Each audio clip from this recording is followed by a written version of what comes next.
வணக்கம் நண்பர்களே.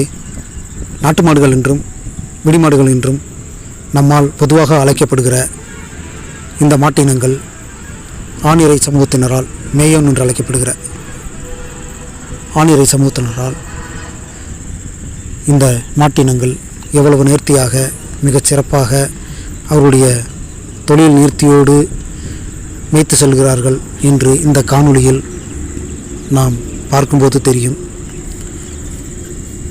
இந்த மாட்டினங்கள் பொதுவாக 2 வெவ்வேறு நிலப்பரப்புகளில் வளர்க்கப்படுகிறது. பொதுவாக இதுபோல் மாட்டு மேய்ச்சல் நிலங்கள் என்று எடுத்துக்கொண்டால் முல்லை நிலப்பரப்புகள், அதாவது காடும் சார்ந்த பகுதி தான் நம்முடைய ஞாபகத்திற்கு வரும். ஆனால் இந்த மாடுகளை ஆற்றுப்படுகையில் வளர்க்கிற ஒரு சமூகமும் ஒரு குறிப்பிட்ட சமூகமும் உண்டு. அதாவது காவிரி ஆற்றுப்படுகையில். இப்போது நாம் இந்த காணொளியில் பார்க்கிற மாடுகள் நாம் அருகில் போனாலும் பக்கத்தில் போனாலும் வெறிக்காது, ரொம்ப மிக அமைதியாக அதை போய் நாம் தொட்டாலும் எதுவுமே செய்யாமல் ரொம்ப மிக அமைதியாக செல்லும் மாட்டினங்கள் இவை.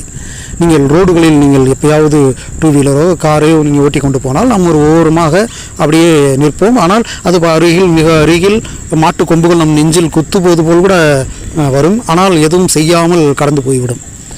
இதுபோல் அந்த முல்லை நில மேய்ச்சல் மாடுகள். ஆனால் ஆற்றுப்படுகையில் குறிப்பாக காவிரி ஆற்றுப்படுகையில் வளர்க்கிற மாடுகள், இதே இனத்தைச் சேர்ந்த மாடுகள் வளர்க்கும் விதம் வேறு மாதிரியாக இருக்கும். நாம் அருகில் கூட செல்ல முடியாது. அது ஒரு தாந்தோன்றியாக உண்மையான காட்டு மாடு போல் இருக்கக்கூடிய ஒரு குணாதிசயம், அதனுடைய இயல்பு நிலை அப்படித்தான் இருக்கும். ஏனால் இப்போது ஊர்காடுகளை ஒட்டி மேய்க்கக்கூடிய வளர்ப்பு முறை வேறு மாதிரியாக இருக்கும். ஆற்றுப்படுகையில் இன்னும் வேறு மாதிரியாக இருக்கும். அவர்கள் அந்த மாட்டுக்கான எந்தவித ஒரு சிரத்தையும் எடுத்துக்கொள்ள மாட்டார்கள்.